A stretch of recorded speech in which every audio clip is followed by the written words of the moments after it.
Welcome to the MPRO's Improving Hypertension Care Management Using Your EHR. Ms. Mahak will now begin. Good afternoon, and welcome to our June webinar.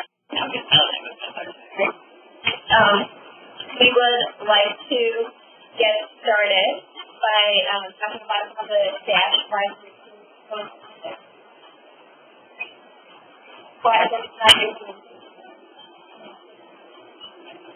we will get started with the DACH announcement.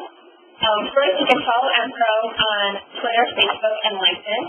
Our final DACH program newsletter will be issued in June. The DACH team is scheduling meetings to discuss data and interventions with all practices, and as always, you can email us at dash@mpro.org with any questions or suggestions for topics. For prevention, we have two webinars. The first one is on June 25th, focusing on disparities in chronic disease. Part two of that will be on July 23rd. There's also a teleconference on alignment of CMS incentive programs on July 9th. You can check out the prevention and media page by clicking on this link. And there are also prevention tools and resources available. Our next DACH webinar will be on July 16th. Prevention Land will also be hosting a live panel discussion addressing disparities in chronic diseases on June 25th at noon. You can register for this event by clicking on this link or contacting this unit. So, let's introduce today's presenter. Our first presenter is Samantha. She is currently a clinical application coordinator for the Ambulatory Quality Improvement Program, which includes Medicare and Medicaid services, improved health for populations and communities program at MPRO and CEDA program. She assists providers in physician quality reporting program and other CMS quality improvement programs. Ms. Strassburg holds a Bachelor of Science in Nursing from Wayne State University. She has clinical and administrative experience working in both the inpatient and outpatient arenas. We're also going to have a second speaker today, Alyssa Vargo. She is also a clinical application coordinator for the Ambulatory Quality Improvement Program, which includes the Medicare and Medicaid Services Improvements Health for Populations and Communities program. She assists providers through the Meaningful Use Quality Improvement Program and other CMS Quality Improvement programs. Ms. Vargo holds a Bachelor of Science from Strassburg University. She has 5 years of experience working in healthcare quality improvement. I would like to get started by passing it on to Samantha. Thank you, Mahak. All right, so before we begin, I just wanted to go over some of the objectives for the webinar.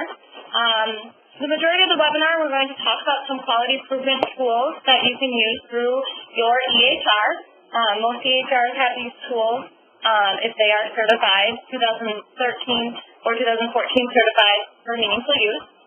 We're also going to talk a little bit about connecting the dots and how these care management tools can help you meet CMS's meaningful use requirements.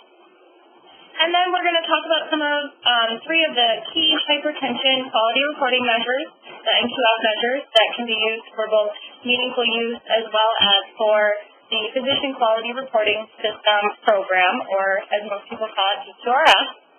And then lastly, Alyssa is going to go through some of the key patient engagement strategies that you can use as you are gaining support with your patients and getting them more involved in their care.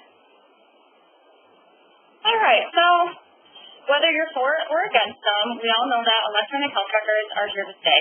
And this was brought about exponentially, really, through the HITECH Act of 2009. And so just some background on it real quick. In 2013, we had about 48% of office-based physicians nationwide using the requirements of a basic EHR system, and this is up from 11% in 2001. So that's quite a big leap. And more specifically in Michigan, we had adoption rate pretty close to the national average at about 47.8%. So we can see that with the HITECH Act, many providers have begun adopting and using their EHR systems. And so as more and more providers use their EHR systems, there's additional opportunities to leverage health information technology or as we call it, HIT, for care management optimization, and this is particularly for patients with chronic conditions.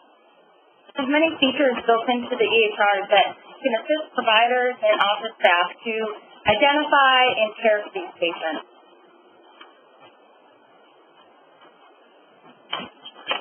Okay, so really we're going to talk about what health needs are lurking under the water, and how can we use EHRs to address those needs. And so first off, during a patient visit, there's three types of needs that are evident. So normally a patient will come in for the immediate problem, and one example of this could be for a sinus infection. But then they also come in, and a little bit under the iceberg, there's that unmet chronic care need. And so if you have a diabetic patient, this could potentially be an overdue hemoglobin A1C. So maybe they're due for some A1C testing, whether it's quarterly or annually. And then in addition, there's also could be some unmet preventive needs. And so with that diabetic patient, this could be a need for their annual eye exam. And so what EHRs help to do is to synthesize, identify, and alert providers to these issues that are lurking under the water, per se. So next we're going to go through a handful of care management tools that you can use through your EHR to help you see all of your patient needs. Okay. So the first one I wanted to talk about is the use of EHR templates. And so templates can be used to assist providers to keep track of all that they do with their patients. Templates can be customized by providers for each type of patient that they see. So for example, they could have a template for their hypertensive patient, and then they could have one for their diabetic patient, or maybe their wellness checkup. And so these templates help to coordinate the patient care, and then in addition, save providers valuable time by organizing the assessment for every patient.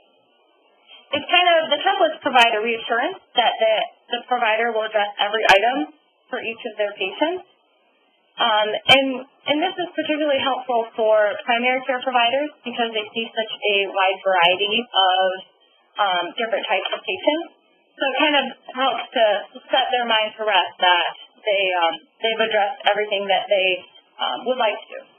Now, I did want to point out just one caveat with the template, that if you choose to sit down and set up these templates, it can be a little bit time-consuming at first, and you'll want to talk to your vendor to make sure that what you've set up and the template that you've created will pull through when you eventually have a software update.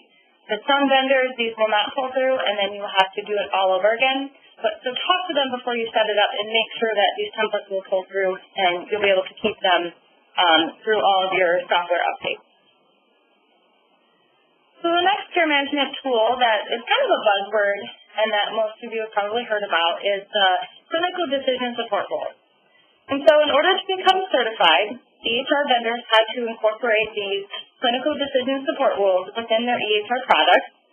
And really, CDS is a process designed to help providers and healthcare professionals in their clinical decision-making by augmenting the EHR with medical knowledge base. So basically what happens is you have an EHR that has evidence-based practices programmed into it and recommendations programmed into it, and it will pull information from the patient chart that has been entered and then create alerts and notifications for the provider in terms of what the patient is due for. So this could be very simple. A simple example of a CVS alert could be dose range alert.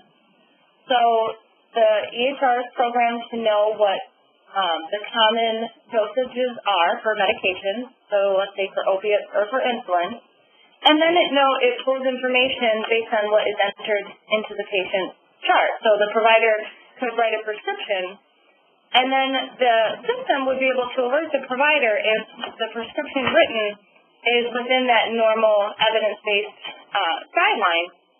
Thus, the idea would be preventing medication errors or typographical human errors. So that's kind of a really simple example of CDS alert. Maybe a more complicated example could be that it would track lab trends over time. and your system could alert the provider when lab values are trending to an unsafe level, or maybe there's a rise in the weight of a heart failure patient or falling rates in hematocrit, and just alert the provider that these trends are going on, and just to let them know how the patient has been trending. So again, one note to mention with the CVS rules is the potential for alert fatigue. And so this is really important that providers are cognizant of the fact that, a lot of times they may see the same alert over and over again, but just making sure that they resist that temptation to dismiss potentially critical, important messages. Okay, so moving on to our next one. In my opinion, and based on the work that I've done in the ambulatory environment, patient lists are one of the most underutilized tools within your EHR. And so a patient list gives the office and providers the ability to generate a list of patients based on a certain condition or maybe some follow-up needs. And so this is really useful because providers and staff can then target specific patients to make sure that all of their preventive and follow-up needs are taken care of. So, for example, providers could pull a list of all their hypertensive patients, and then this could be based on their blood pressures, their diagnosis, their family history, and then make sure that they have recent blood pressures for them, maybe send them some information about taking home blood pressures. Any sort of educational campaign like that can be launched based on the patients from that list. So it saves time in that they don't have to contact all of their patients, and they're specifically targeting a certain population that needs the education the most. The next one that I wanted to touch on, and I'm just going to touch on this briefly because Alyssa is going to go into much more detail about it, is the patient portal. And the portal, as we all know, if you're familiar with meaningful use, is required for both stage 1 and stage 2. And really this is a tool to help patients to securely view, download, and transmit their health records or visit summaries. And so this is a really useful tool that a lot of people are starting to implement and to use a little bit more at a higher level in their practices. And I'll leave it at that, and I'll let Alyssa go into a little more detail with the patient portal. Okay, so now the next one is also a really important care management tool that can be used in the practice, and these are clinical summaries. So whenever patients have a chronic condition or comorbidity, they may struggle to keep track of their office visits or their medications, their treatment instructions, etc. So one of the greatest challenges that providers have is communicating this information about how to manage these conditions so that providers can act on it when they go home. And we all know that even the best clinicians know that patients forget a lot of what they hear during the office visit. So these clinical summaries are another great tool that clinicians can use during the office visit to make sure that providers have not only the verbal instructions, but also written instructions and contact information, medication lists, so that when they go home, they'll know exactly how to manage their condition or their chronic diseases. So EHRs that are certified will have the ability to allow providers to choose which type of information they want to include on their clinical summary. And as you can see, there's quite a long list of the possible choices. This list is both required information as well as potential information. And if you're familiar with meaningful use, you'll know that there is certain aspects of this list that you have to include on your clinical summary in order to meet the measure. But really, these lists are a good way just to get the information home in a different modality so that patients have a written copy that they can refer to. And so I wanted to share with you one story that I had heard about the use of clinical summaries and how it really helped a patient in particular. And so there was an elderly patient, and she had recently gone to the doctor and had received her clinical summary. Well, the next couple of days, she had fallen in her home, and her daughter was there with her and called the ambulance. And when the ambulance came, they asked for a list of her medications or, just to know what she was taking so that they could care for her better. And her daughter was able to pull the clinical summary off of the refrigerator and hand it to them. And so then they had a complete list of her allergies, her medications, her care plan, everything they needed to really care for this patient. And so it really helped to increase that across the continuum care by allowing the ambulance drivers as well as emergency physicians to know exactly how care is being provided for this patient. So that's just one story that we had come across in our work with ambulatory providers in terms of how clinical summaries can really make a difference. Okay, so next we have patient reminders. And we all know since preventive care is a major focus in today's healthcare environment, EHRs now have a function that will help providers to easily identify patients who need follow-up care or preventive care. And so the EHR uses clinically relevant information from the patient's chart to identify which patients are due for preventive screenings, for procedures, or follow-up. And so the office staff can quickly obtain a list of these patients and then send them messages, whether it's through mail or phone or secure messaging or whatever is the patient's communication preference, to remind them that they're in need for follow-up. So this is really important that the practice integrate these patient reminders into their weekly or their monthly workflow so that the practice can help to remind patients and overall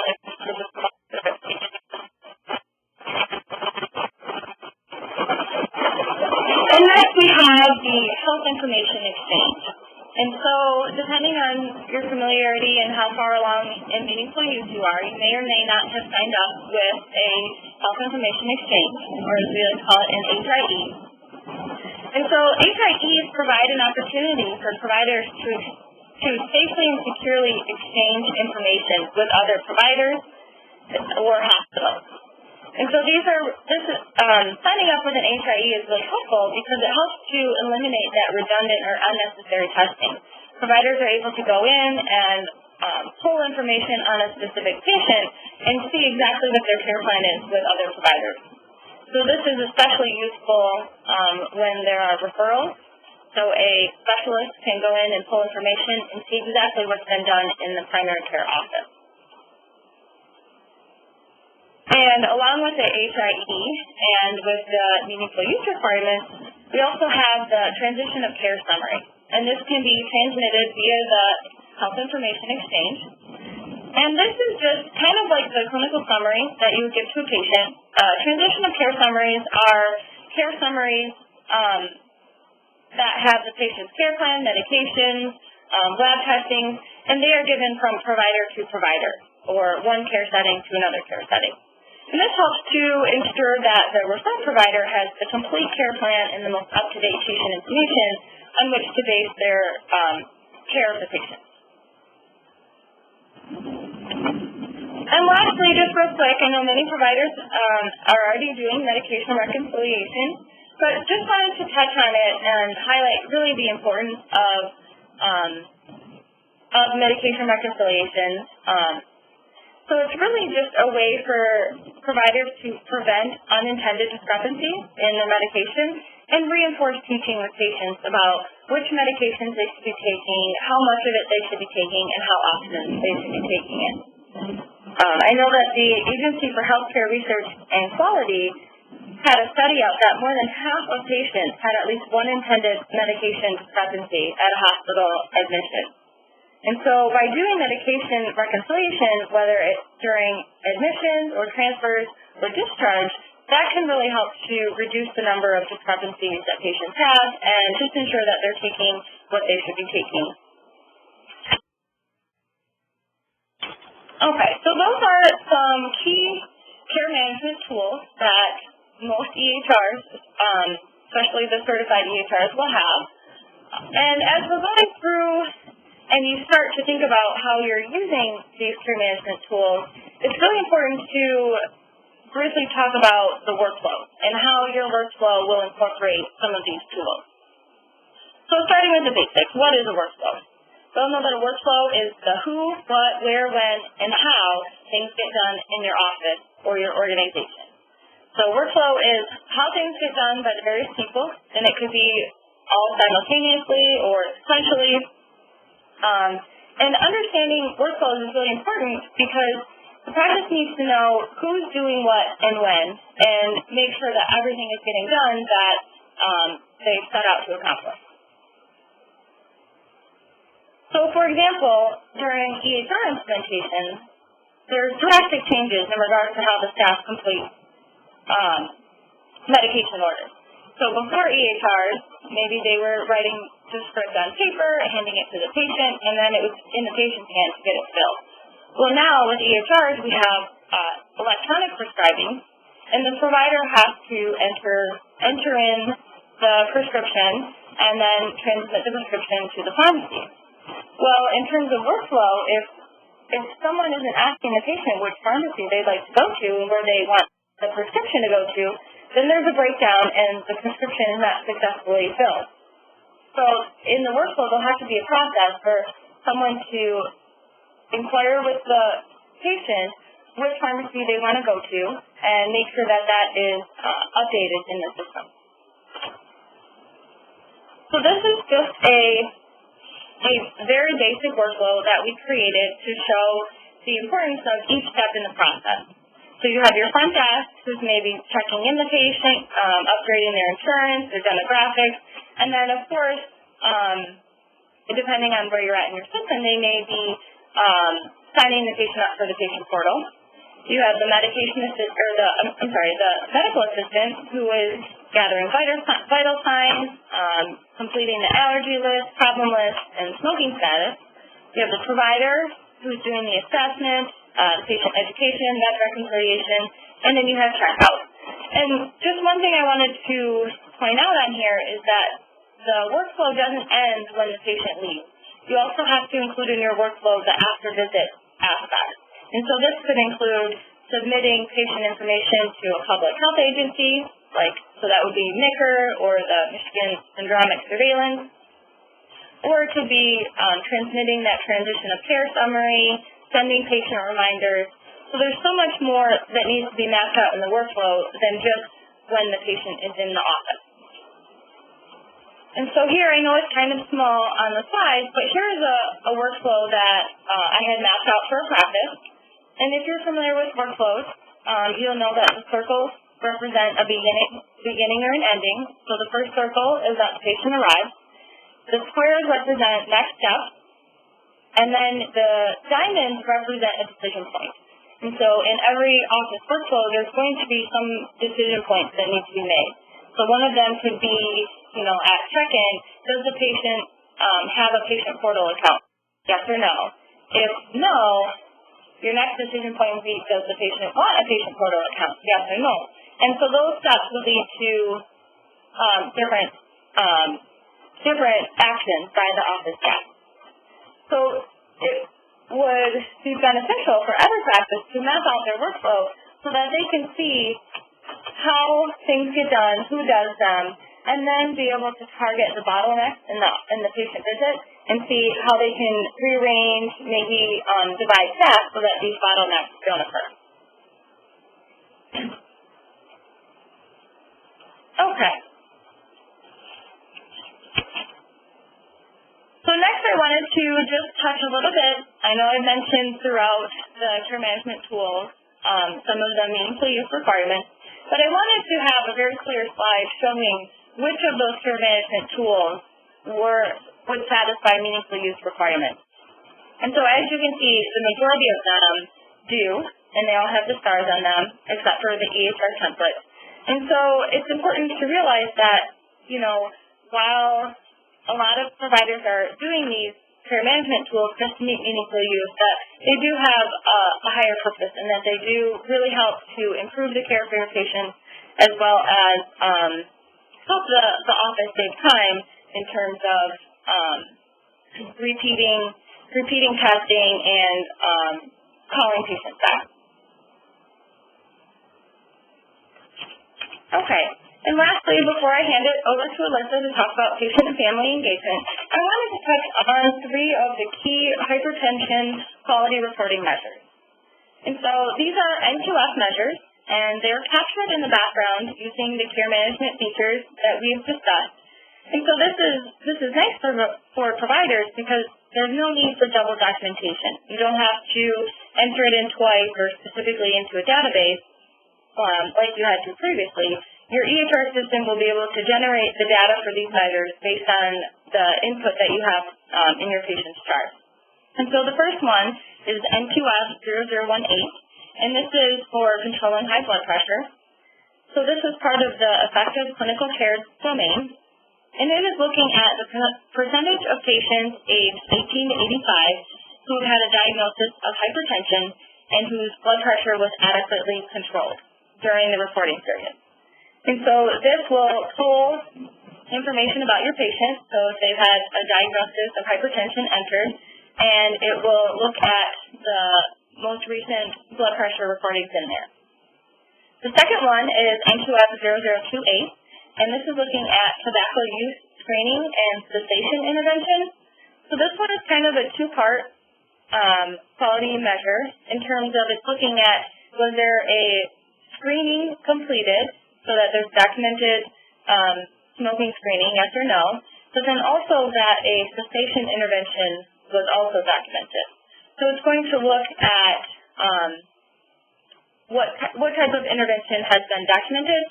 So if a provider, most providers do this kind of naturally, but provider will have to know where in the system to document smoking cessation intervention. And so this will be a conversation that you may have with your vendor to make sure that you're documenting the cessation intervention so that you get full credit for completing the measure. And the last one is N2F0421, and this is looking at body mass index screening and follow-up.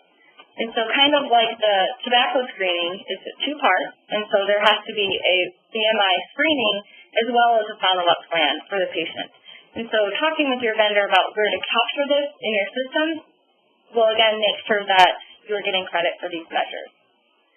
And this year, because meaningful use, or CMS is trying to align meaningful use and PQRS, you can use these measures for both your meaningful use clinical quality measures as well as for your PQRS reporting.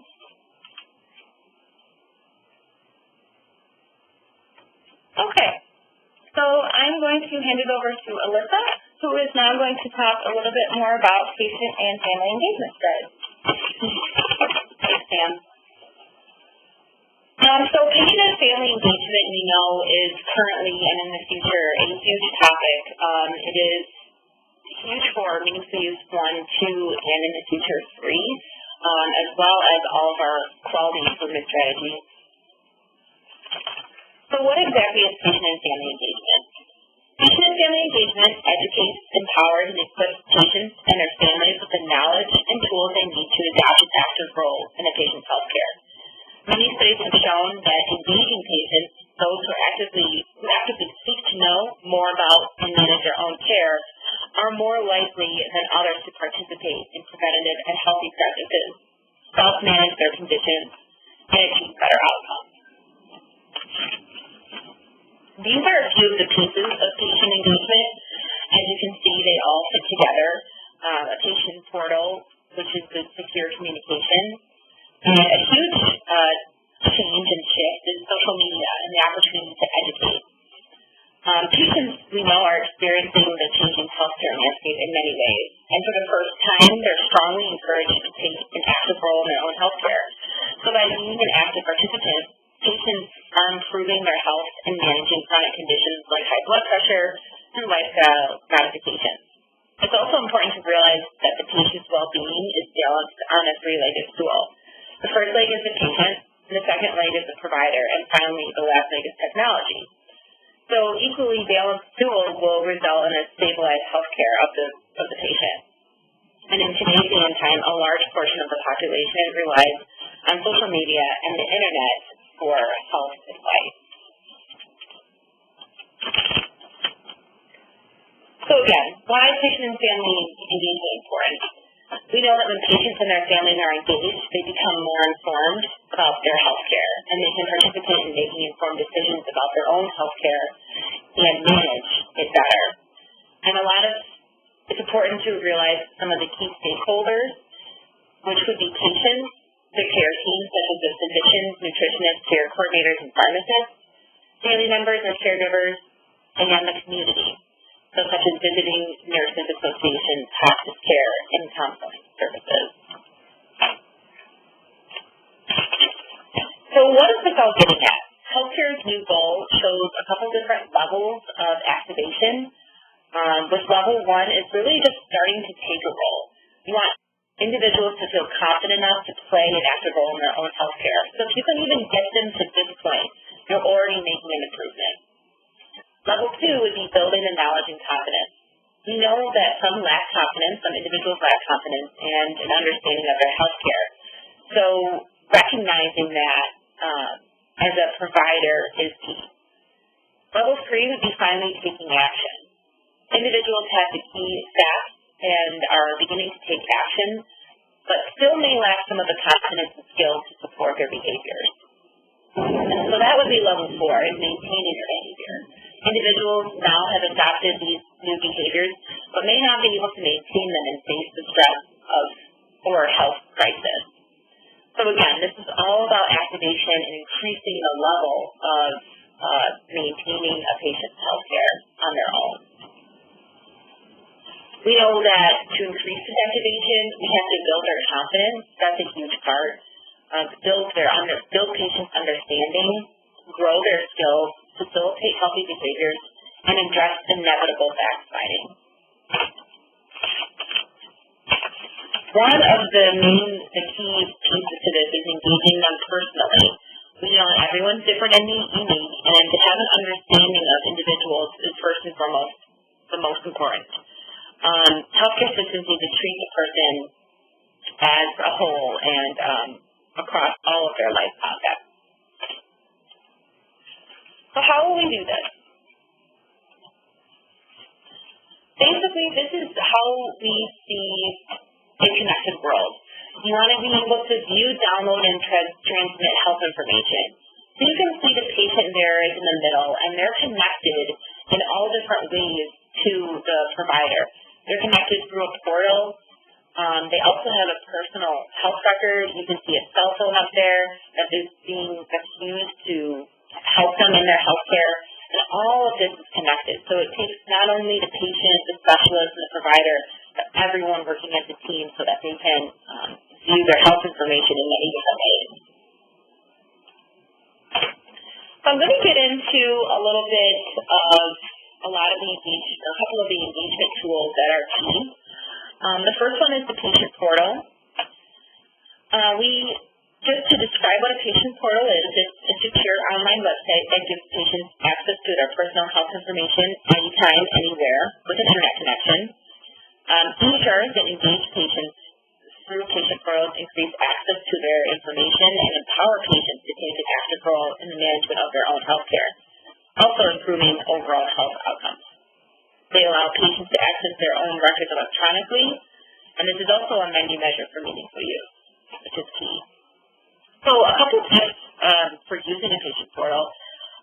We know it's an effective engagement tool, and it's essential for providers and staff to promote the portal. So a lot of advertising on the portal by posting signs and posters in your office, talking about the portal during telephone and on messages, and having staff asking about our portal button or any other kind of advertising you can do. Basically, developing some talking points is important. It's also important for the staff to be familiar with the portal and to answer the questions, as many questions as they can. Share as much information with patients and ensure that the portal is activated and free of technical difficulties. So, at Untitled, we did have a how-to here on patient portal use, but I will get into exactly what a how-to is and how you can use it in a couple of slides.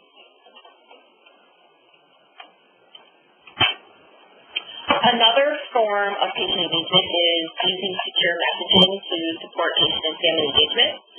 So secure messaging is done mainly through a portal, again, and it's to promote care coordination between visits, handle routine health issues, address patient questions and concerns, monitor patients' conditions, adjust the care plan in a timely manner, and help patients better manage their condition.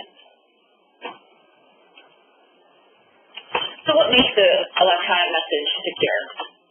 Key number one is privacy.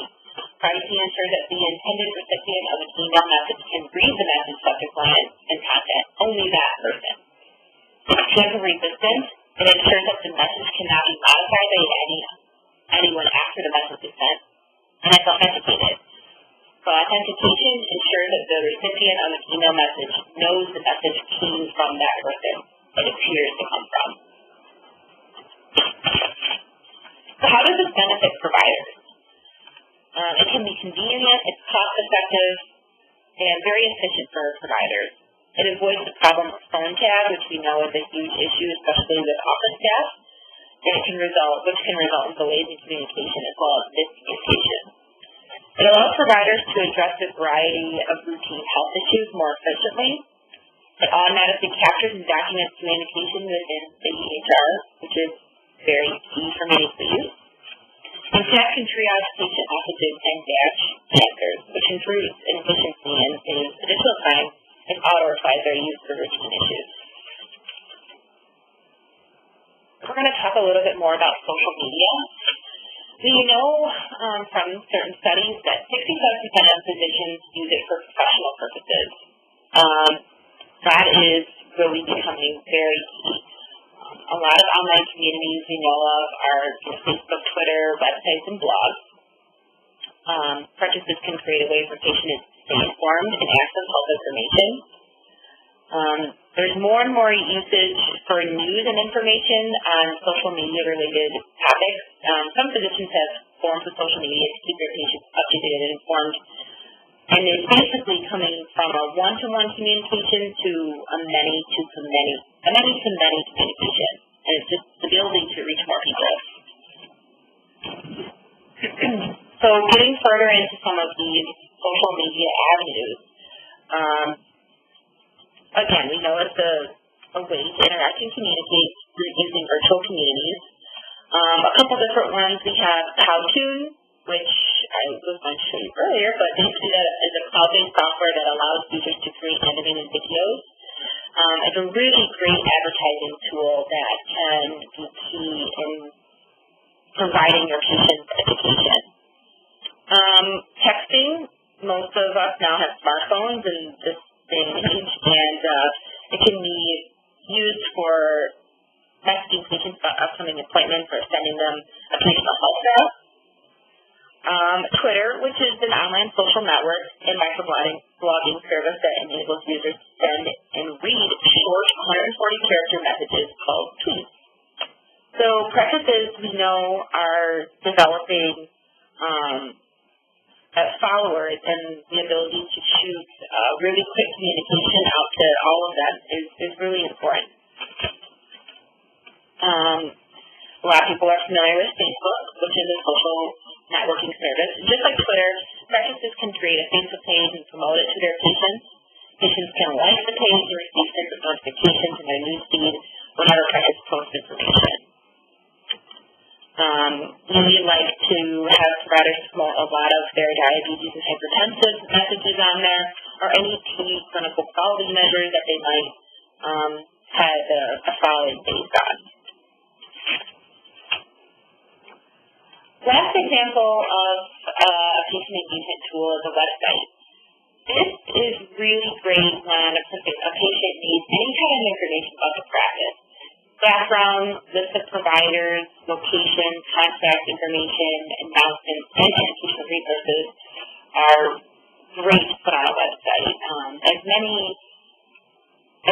providers now are working on this a lot more than they ever have been, but it really is such a great tool for a patient to access and right at the tip of their hands.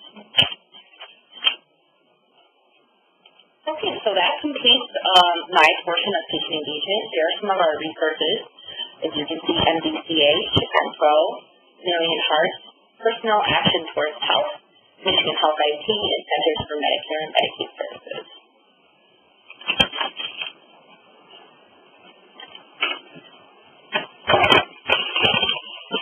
Okay, thank you very much, everyone, for joining us, and we will now open the line for questions.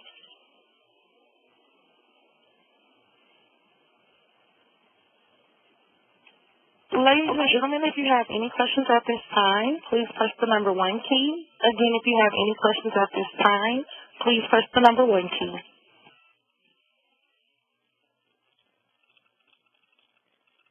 Okay, I don't think we have anyone listening. It's kind of a dry run, but thank you for doing that. Can we just post the polling questions to make sure that it works right? Thank you.